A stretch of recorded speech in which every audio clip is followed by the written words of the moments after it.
Well, hello, Brian, SpecialK. How are you? I'm doing very well. How are you? Oh, really good. It's nice to see you as we are in our holiday break. And hmm so excited to be doing this video with you about how life is a mirror.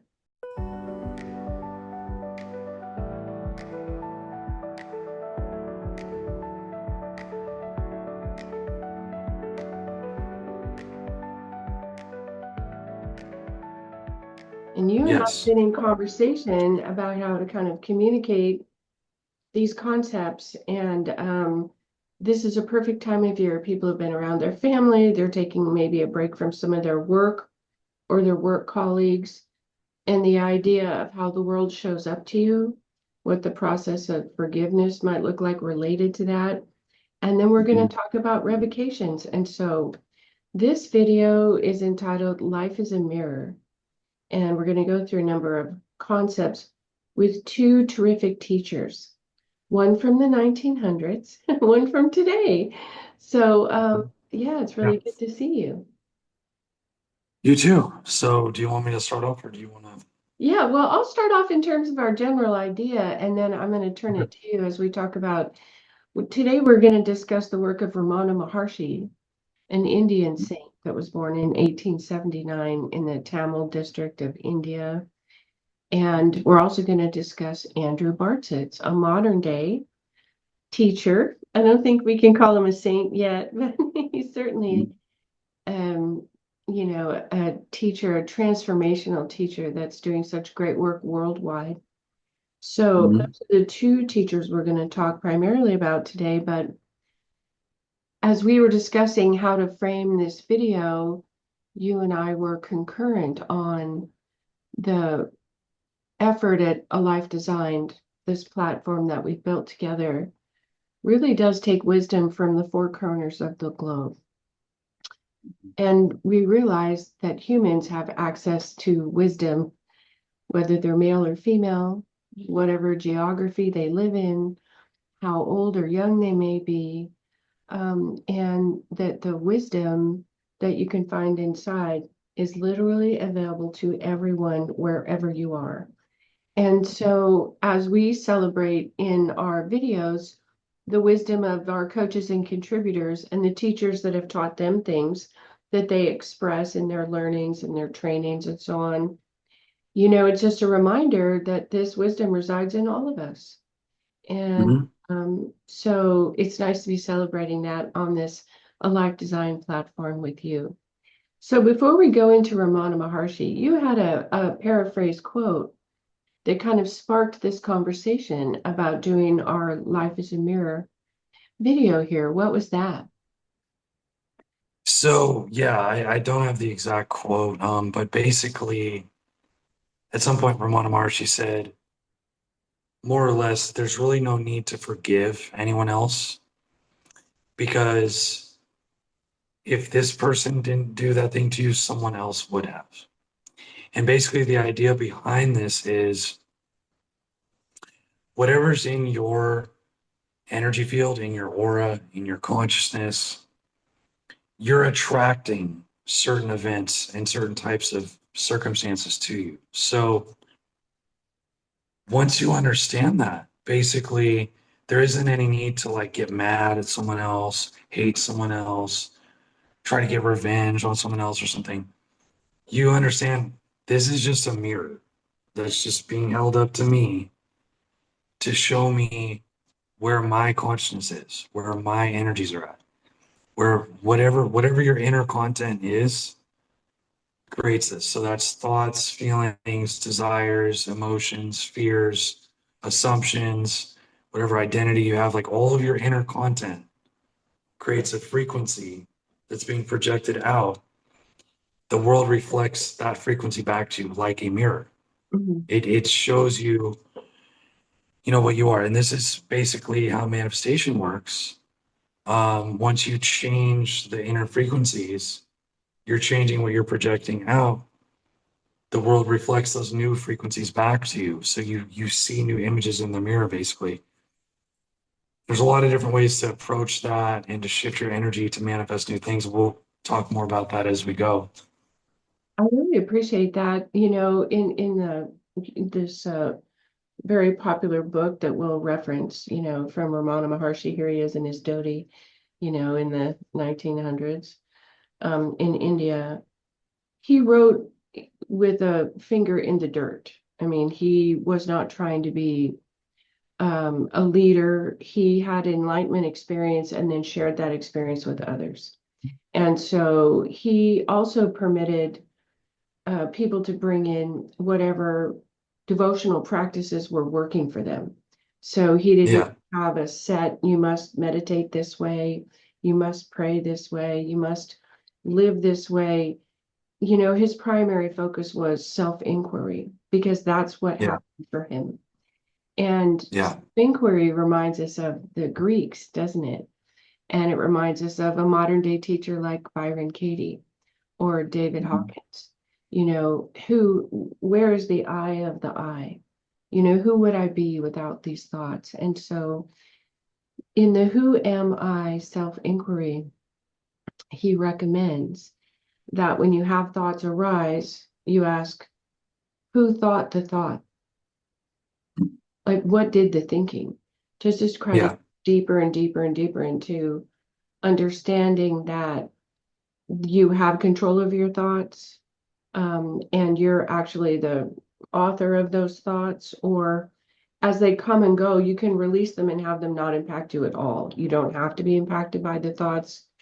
And so the idea of, living life and understanding that the world you're in is a mirror of what's going on within you led us to a conversation about, well, once we uncover these patterns that have been repeating, it's the same unhappy romantic dynamic that we're in, or we're repeating raising our children the way our parents raised us, and we swore we weren't going to do that, or the same kind of problems. It's a new job, a new boss, same old problems. As we mhm, identify patterns that are repeating, there are so many ways that we offer at a Life Designed and that are offered in the world to change those patterns. Once you identify mhm, that the source of that difficulty is here, it's not just a matter of responsibility. You now can take out your pen as the author of your mhm, life and rewrite this. You can mhm. rewrite this story and have the play that's happening out in front of you be different. And that's when we'll talk about Andrew Bartzitz and his wonderful revocations, that he gave a Sure. very straightforward technique that's so effective. We've used it in our lives. I've used it with clients, that there is a process that's simple and straightforward to just redesign what shows up out here by, Mhm. using revocations in here. So, um, this idea of self-inquiry. Who am I? Who is thinking the thoughts? Um, it reminds us of, Greek philosophers and other philosophers over time. But is there anything else you want to talk about actually forgiveness in our patterns, in our cultural upbringing? When we have difficulties, we can pinpoint the villain in the story. Oh, Mhm. my husband cheated on me. Oh, my child has gotten in trouble and now I need to help them. A storm came and washed the house away. These things actually occur in our field of experience, but how we respond to those, how we can take responsibility for those. Some of those things are, I think, we signed up for when we showed up here. And some of them we've been dragging along with us for years and we don't even realize we're doing it. And we could be separated from and cut loose from those things. But you want to talk about your thoughts about how the first person maybe you forgive is yourself, and then you go to work on polishing your interior mirror. Yes, there's a lot you bring up there. So yeah, once you realize that you're just attracting certain kinds of relationships, certain kinds of events, and by the way, you can prove this through extensive testing. I was talking about this with one of our other coaches, Zian, recently. Um, you can shift your energy daily, however you want to shift it, then go out in the world and you will see that you get a different response from everyone. Mhm. like just in general, you get a different response. You can prove that Mhm. life does mirror Mhm. your energy. Mhm. You can prove that through various methods like that. So, Mhm. especially also once you start to manifest bigger things into your life that Mhm. are a big change from before, then you're really proving it. Mhm. Like that life is mirroring back to you what your energy is, what your consciousness is. So, yeah, instead of taking it out on anyone else, just shift your energy. Mhm. So you can forgive yourself if you feel like you need to forgive yourself for being in a bad energy before. It's not bad. It just Mhm. every frequency attracts certain things to it. That's just how existence works. I wouldn't call it bad. It's just it's not what you prefer. I would say that. So, um, you know, once you realize that, you can forgive yourself if you feel like you need to, but you may not even have to do that. You can just say, hey, well, we're all ignorant. We're all just learning. Mhm. It's fine. Like, I just need to shift my energy. That's it. And then I'll be experiencing more of what I prefer Mhm. in life. But I would also say, like, I think I'm really into Bashar. So I think Bashar's thing on letting go of negative definitions Mhm. is super, super good, according to the examples you gave. So you give examples of like, whatever, your house burned down or you're in some disaster. Basically, what Bashar is saying is if you define that as a negative thing, then you will experience negative emotions from those events. But really, all the power you have is in how you define things and how you set your own energy, Mhm. which sets the tone for your own feelings, which sets the tone for what you attract in life. Mhm. So, if you go through a natural disaster, you can define it as a challenge. You can define it as an opportunity. You don't have to define it as a disaster, Mhm. as a catastrophe. Mhm. You can define it as this is a learning experience for me. I get to experience something. Mhm. Just like Jonathan did when he went to India, Mhm. there's plenty of challenges, Mhm. but if you define it in a way where you want to experience these challenges, you want to see Mhm. what you're made of, then you'll Mhm. experience it in that way. You'll Mhm. experience it positively because the emotions aren't actually intrinsic to the events. The emotions largely come from how we define, from how we label the events. So, taking power over your definitions, taking power over how you define things is critical for shifting your energy. And then you'll be able to manifest more things that you want into your preferred reality.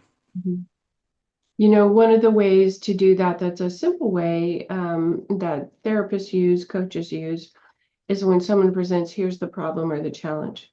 And that if you can have this be your first question, how could this serve me? That you're shifting how you think about it. Yes. How Yes. could this serve me? I've been laid off in my job. How could this serve me? Well, I've been talking about going over to XYZ company. I guess now's the time. I Yep. have this sort of seemingly negative catalyst, that's now moving me in the direction that I've kind of wanted to go anyway. But now I'm Yep. having to get off my backside and go do it. So sometimes if you open with, how is this serving me?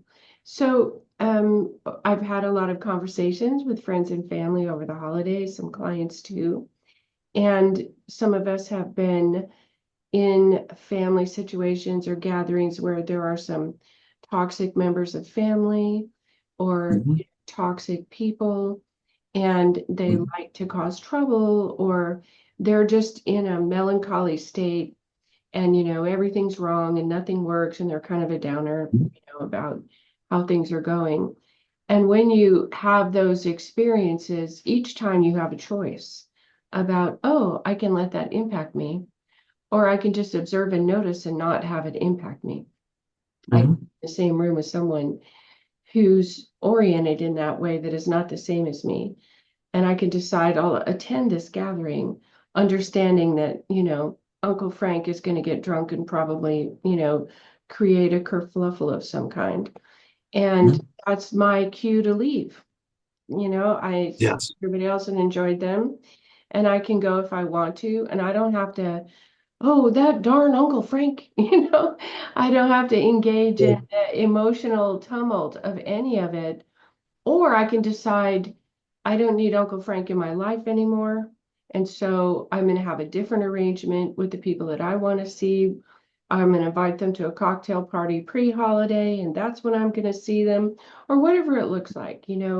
That might be the catalyst to have you realign with people that, are positive and supportive with you, and then not be around people that are toxic or negative, or just not let those people impact you. You don't have to take any of that negativity with you. I agree. And personally, I think forgiveness only happens, or letting go of things only happens once you realize that the thing was not negative.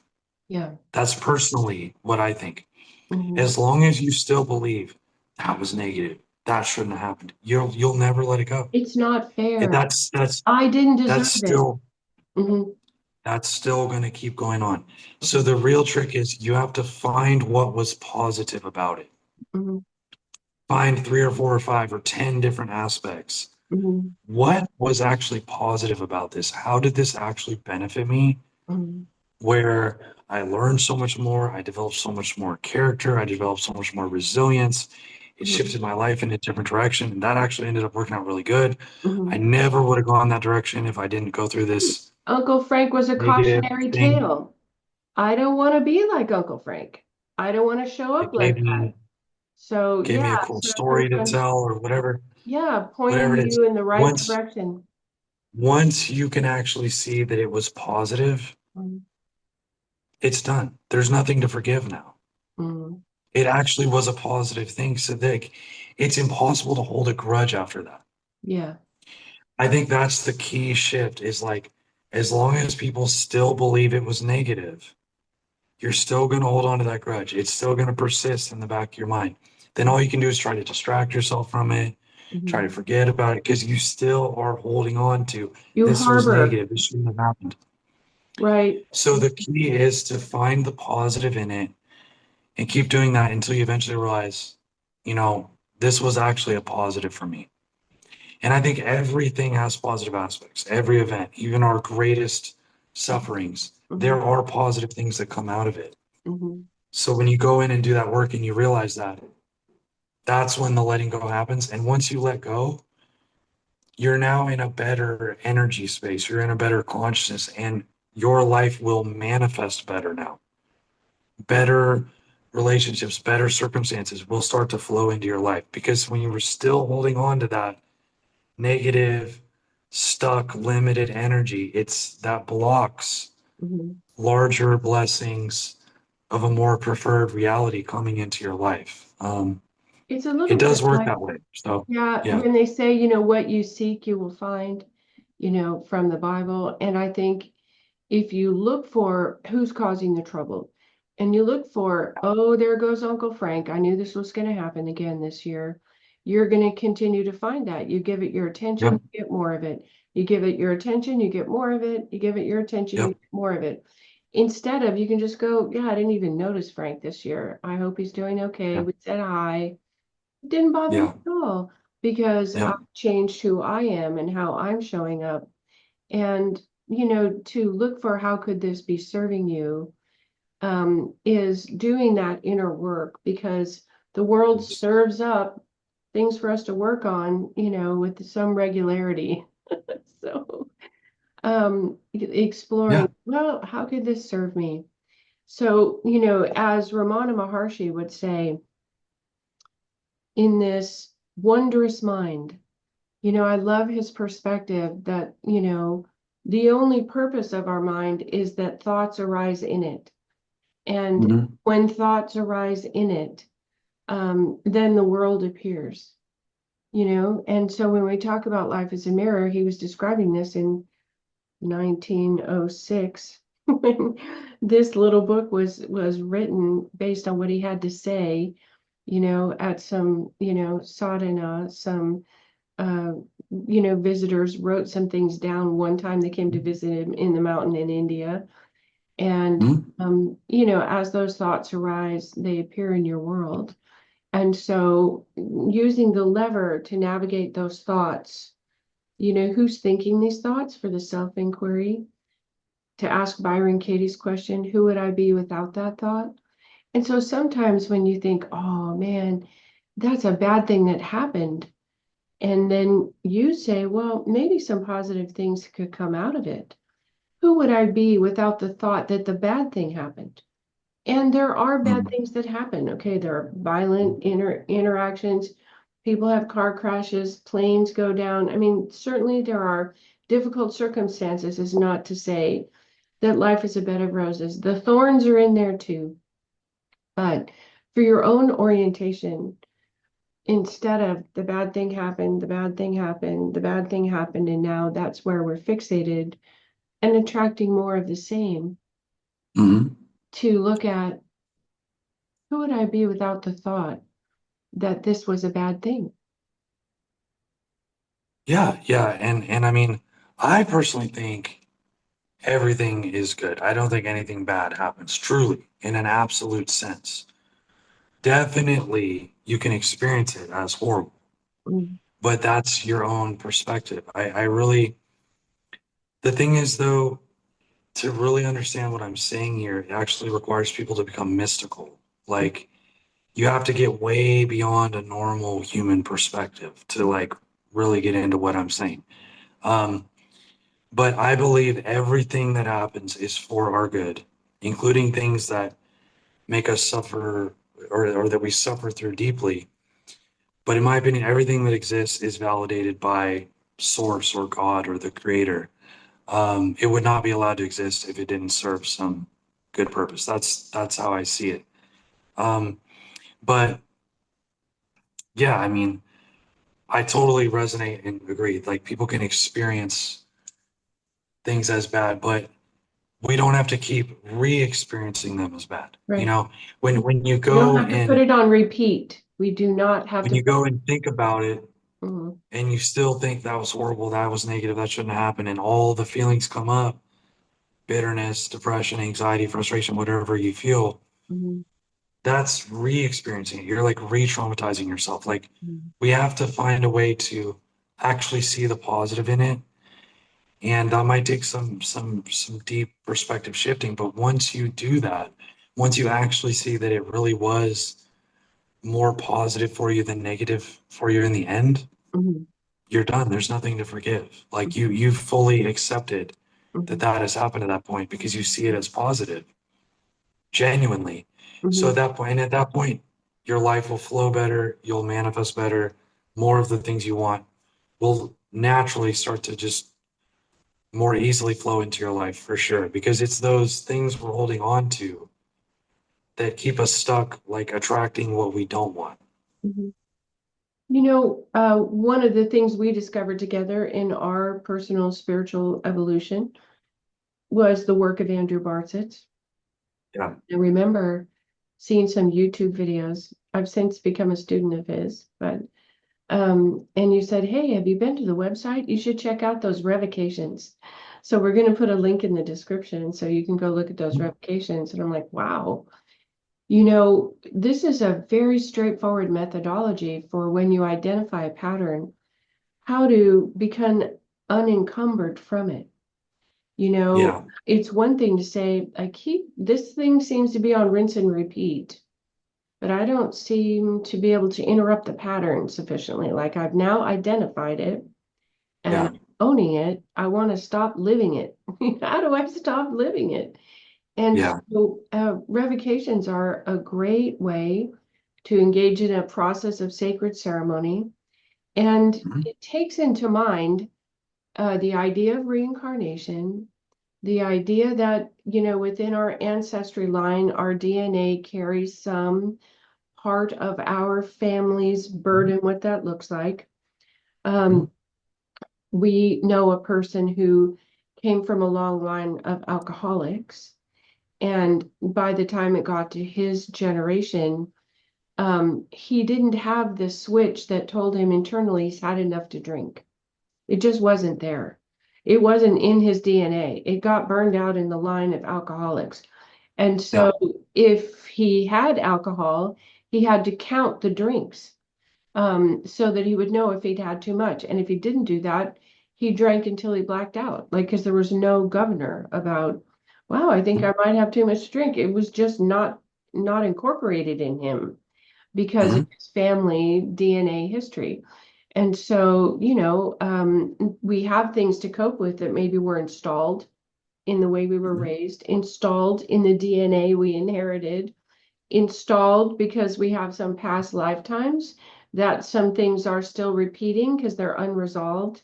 And so revocations is just a terrific way to say, okay, I'm all done with that. I recognize this pattern and I quit. I'm revoking this. Do you have any thoughts So on what revocations? Yeah.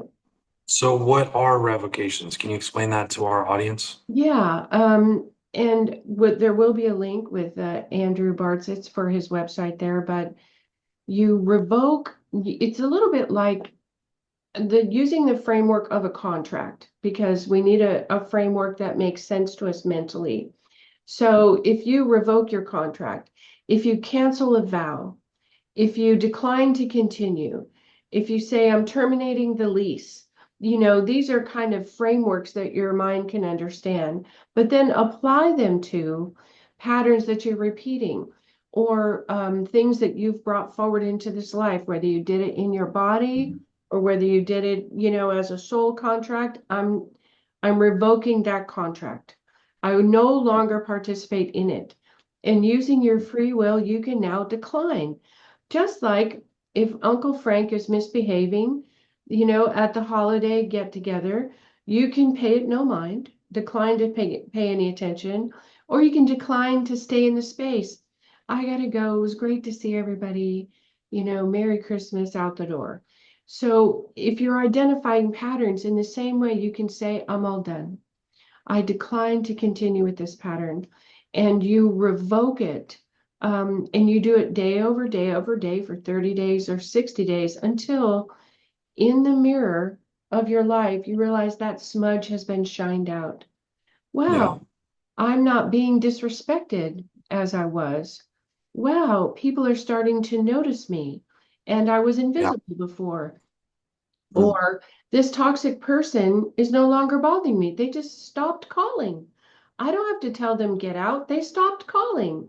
And so we see Yes. the things show up in the mirror of our life. And we've noticed, okay, that work got done.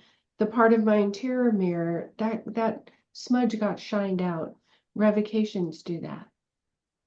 Good. Yeah, yeah. So like it would be verbally saying, I'm done with this. I'm moving on from this. I'm no longer Mhm.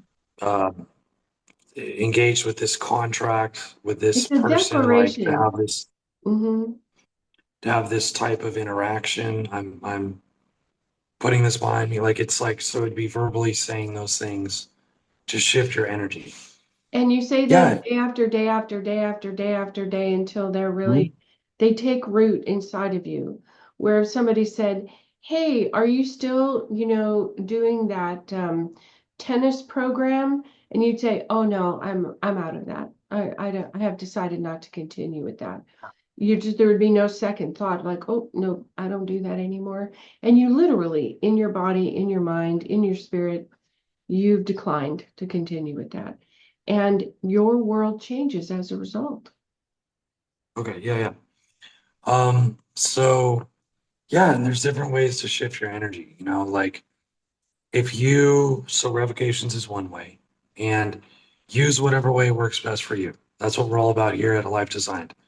Mhm, People should do whatever works best for themselves. There's many different ways to do all these different things. There's mhm, many different ways to manifest, mhm, many different ways to be spiritual, mhm, many different ways to work on your health, many different mhm, ways to work on your relationships. But mhm, we're presenting people with a lot of different approaches to these things, many different ways to be happy, to mhm, enjoy life.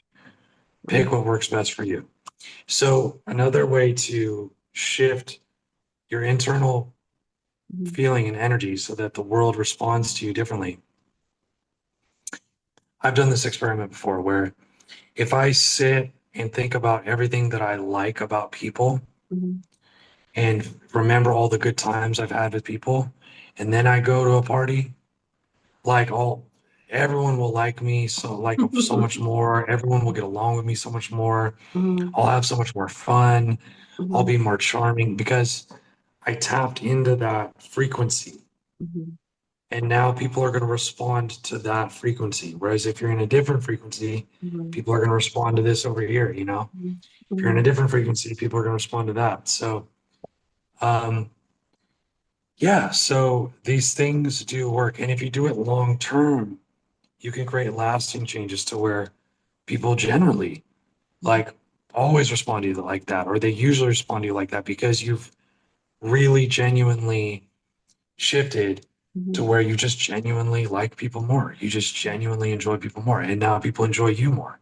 mhm, They enjoy talking to you more because they reflect back mhm. that same energy. And so, but for example, like if someone's stuck, how do we shift when you're stuck, right? That's really important. If someone's stuck and they're like, well, I always went to parties and no one liked me, Mhm. or no one wanted to talk to me, or people made fun of me, or this or that. So if you don't have good memories of this, you might have to imagine, Yes. create your own memories in your mind. Like you might have to imagine what it could be like when Mhm, you interact with people, how mhm, you sound, the type of things you say, mhm, how they respond back. You have to start shifting into this energy mhm, through imagination, through feelings, through thoughts, through willpower, through actions, through all the powers that you have. You want mhm, to shift to being the person you want to be and having the life you want to have. You want to use all the powers you have. mhm. Use your identity, use your assumptions, everything. Um, so if you're stuck, you could imagine it how you would have liked it to go and repeat that. Imagine it many times. Imagine different scenarios of Mhm, how it could go mhm. in the way you would like it to go. And then like feel how good that feels. Feel grateful that you're able to imagine this, that you're able to see this. And there's a quote, I think from the Bible, it's something like this. It's like faith is actually the evidence of things unseen. And what this is getting at is the fact that you can imagine it is actually proof that it can exist. That's the evidence. The Mhm, fact that you can see this in your mind, the fact that you can visualize it, the fact that you can be grateful for it, that you can feel the feeling of it. mhm, That's proof that that can be your reality. mhm. So in a way, faith like has its own form of evidence, but Yeah. people tend to not realize it. Just the fact that your consciousness can go there Yes. means it can manifest Yes. because these things manifest from consciousness. So that is proof that you can experience that reality. Mhm. As we work with clients, um, sometimes people say, I can't even imagine finally getting that promotion. I Yep. can't even imagine going out with a great person on a date and having a good Yep. time. I've had a series of bad times, or I've been turned down for the promotion a few times. They have trouble shifting their mindset. And as a coach, I always think this is fantastic because now we know exactly what to work on. It's like you have arrows pointing, work on this thing right here. This thing where you can't even imagine having that. Okay, it's like glowing on a billboard, along the high. It's this thing right here to work on. And, Yep. we know that everything happens twice, first in the mind and then out in the. Yep. And so you begin in the beginning, first in the mind, so that you want it to Yep. show up in the world. But I find that people who feel stuck and they're trying to do something that seems impossible or bigger than them, or they don't have any experience achieving it, so they can't imagine achieving the thing, is to Mhm. make it much smaller. Well, if Mhm. you wanted to go out on a great date, how do we break that into smaller chunks? What if it was like Mhm. 7 little steps? The first step might be even identifying 2 or 3 people you'd like to sit across from and have a cup of coffee. Can you even see Mhm. people this week out in the world? I'd have coffee with him or her. I'd have coffee Mhm. with him or her. Oh, that one, I'd have coffee with him or her. Okay, there are people in the world I might want to have coffee with. So if it seems kind of impossible, back down to the tiniest first step. and see the possibility and feel the possibility of that, then what would the next step be? It would be the asking, would you like to have coffee sometime? And Sure. when that is successful, you'll know, okay, I'm on the path to, it's possible that this could be achieved because I've begun. And so you want to hold in your mind's eye the large thing actually being accomplished. In the real world, you might want to start in these small steps and achieve those. And then you know, wow, if I've done this and this and this, I seem to be on my way to the big thing. Yeah, and what I would say, especially in things like relationships or like dating, Mhm, we tend to think it's about the other person's energy, mhm, but really it's about yours. So one thing that I think would really work is on that is like, what would you have to be like? Ask yourself this question. What would I have to be like? What would I have to be doing? How would I have to talk where I believe that people would want to date me, where I feel that way? Because then once you feel that way, mhm, it unlocks it. That's when it unlocks that you'll be able to attract it and manifest it because yeah. you believe it. It Mhm, feels right to you. And then you're going to project that energy. You'll mhm, project the energy of being very dateable mhm, because you feel that way about yourself, you mhm, know? So taking actions is also important and it's good. mhm, It's not the only thing. You can also just attract stuff. And I've done that many, many times. mhm, But actions can be really important. It's good on a practical level, but sometimes mhm, you can do actions because it actually helps you shift your feeling. It mhm, actually helps you shift your internal content. So I know a lot of people don't like Andrew Tate, but I saw a video with him when he was honestly, he's a manifestor. I can totally tell that. mhm, When he was trying to shift from being poor to being rich, mhm, he said one thing he did one time is he didn't even have that much money, but he went to a super fancy steakhouse and ordered like a $300 steak and like a mhm. couple drinks for like $100. They're like $50 cocktails or A something, crazy you know, expensive meal. Mhm, which is way more than he could afford. But he mhm. said, I wanted to feel what it feels like Yeah, to be able to spend that much and just not worry about it. yeah, And of course, now he does that all the time. That's right. his normal life now. Sky's the limit Um, now for him. but Yeah. sometimes you do an action to shift your feeling so you can Mhm, capture the feeling. mhm. Because once you capture that new feeling, you'll start manifesting more in line with that. So Oh, he did that to just feel this is what it feels like to just here, swipe the card. I don't care what it costs. mhm, I can order whatever I want, do whatever I want. mhm. He used the action to tap into that feeling. And So then to let that sometimes, memory yeah, repeat and sink in. yep, He could revisit that memory. remember that feeling, cultivate it, develop it, stay in that frequency or stay in similar Mhm, frequencies to that, and mhm, you will start to attract things in your life that tend to fit with that frequency, that tend to fit with that feeling. We tend to get what we assume we're going to get out of life. mhm, So as you shift your assumption where you feel like, man, I could be that guy, mhm, that could be my life. When mhm. you really start to feel that, you you start to attract it more. I have a little trick that can work if you want to try one thing. Sometimes people need, they need a sip of something to know it's possible.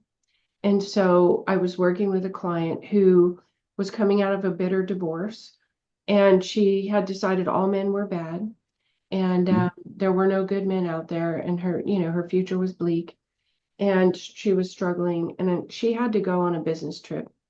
And I said, just do this one thing for me. It's really simple. It costs you no money. When you're in the airport or on the plane, only there, in the airport or on the plane, if you see a man you would sit across from coffee from, if he asked you, smile at him. That's all you do. Give him a smile. You don't have to give him a, hey, let's get to know each other smile. Just like, hey, have a nice day. It just be a friendly, a fellow human smile. And then I want to know the number. Keep a rough idea in your head. How many men did you smile at? Like, oh, I'd have coffee with him. And you don't have to see if he's married. You're not trying to actually date him. You don't have to worry about what kind of person he really is. We don't know. They're strangers on a plane or in an airport, but just see if there's anybody out there between here Mhm. and San Diego and on the way back. How many men? She said she stopped counting at like 50. Wow. And she stopped smiling at men on the way back, and they were smiling at her. It was the There you go. absolute mirror effect. That's the mirror effect. Snapped Yeah. her out of this idea that there were no good men out there because she Yep. just literally had the experience. She shifted her picture out there and then it shifted on the way back. And she was on the way. She's happily married today. And so, but this, you get stuck in an idea, and sometimes it's a small step to say, what if I did something to just kind of test my theory that there's nobody out there I would want to have a cup of coffee with? Oh, look, I stopped counting at 50. Exactly. And one of the key principles there is you're shifting from focusing on what you can't control to Mhm, focusing on what you can control. So mhm, when you're thinking about things that you can't control, like you're thinking like all men are trash, all men are bad. mhm. Well, I mean, that's out of your hands. Like Yeah. people are who they are. What you seek, you So you find. can't Mhm, you can't make any progress there mhm, because that's out of your control. So that's how people get stuck. mhm, That's one way how people get stuck. But when you shift to focusing on what you can control, like, you know what? I can smile at people mhm, and see if they respond genuinely to me, mhm, sincerely and warmly. mhm, And that will restore my faith in humanity or in men. mhm, Like you got to shift to where you focus on the things you can control and you work with those things, mhm, designing your life like we, mhm, discuss here at ALD, mhm, starts with focusing on things you can control. mhm, Like you can't control all the stuff that's going on in the world, but you can start mhm. controlling your own energy or shifting your own energy, your own consciousness, your own feelings. Yes. Um, that does work. Mhm, So you can only design your life, redesign yourself, become who you want to become mhm. by working with the things you can control. Yes. Well, and I know we're so excited to be sharing this information with as many people as possible who are trying to design Yes, their lives, trying to have a different year in 2025, or just to expand and grow upon what they've been doing so far. And so we're going to put a link in the description for the free membership giveaway. We're giving away I love it. memberships until we give away 100. And Yes. it's our gift and our gratitude for being in this experience. It'll cost you nothing forever. So Yep. you can look at some of our courses. We have a course called the Mirror Project, Mhm. and that's in our catalog. And it gives you some exercises over a 3-week course to understand that when you're polishing your interior mirror, wow, look, it's showing up out here. And then you do it again. Look, it's Yep. showing up again. And sometimes we have to do things on repeat to really get the idea, okay, I see the world differently. I have new levers that I can move in my life to have the design the life I want to be living. Yes, I agree. Join our community. It's free. Hmm. For now, it'll be free for a while until we build up the community more. Hmm. And yeah, you can learn and grow so much from participating in this. Hmm. We're building out some forums so that you can discuss anything you want to discuss, issues going on in life. We can all support you, encourage you, and help you out through that. And I wanted to add one more thing. Hmm. In terms of getting unstuck, Hmm. getting out of suffering, Hmm. there are certain benefits that you can only get if you went through the suffering. Yes. That's one of the keys to realize why you had to go through this or why should you have had to go through this, because one benefit you can get is you can learn how to go through the suffering and then turn it around Hmm. and become a way wiser, way more resilient, way stronger person after that. Yes. There's no way you could have gotten that Yeah. without the suffering. Yes. There's literally no way. You can't. So suffering can actually be positive. It can be a blessing. It can be a gift to you in so many ways. But we Hmm. got to start training our minds to see that so that we can accept, Hmm. move on, let go, and then start to manifest and create the lives that we want to live. Well, I'm grateful for Ramana Maharshi in the 1900s and for Andrew Bartzitz today and all the teachers in between. And we share their ideas and their techniques and their concepts to help people design their lives. And so your life is a mirror. We'll teach you how to polish it so that it shines the way you want it to be out in your world. So this Yeah. is fun. And, yeah, and everyone's a teacher. You're a teacher, I'm a teacher, the people watching this are teachers. Mhm, So we're creating a community where we can all learn from each other and mhm, share information to mhm, help teach others as well, so that mhm, we can all blossom mhm, and grow as human beings. mhm. We feel very positive about 2025, and we hope some of you will click the link below and become members and join the party over to Life Designed while we all build the life of our dreams. So, Party uh, time. okay, so thank you so much, Special K, and until the next time, we'll see you guys. Thank you.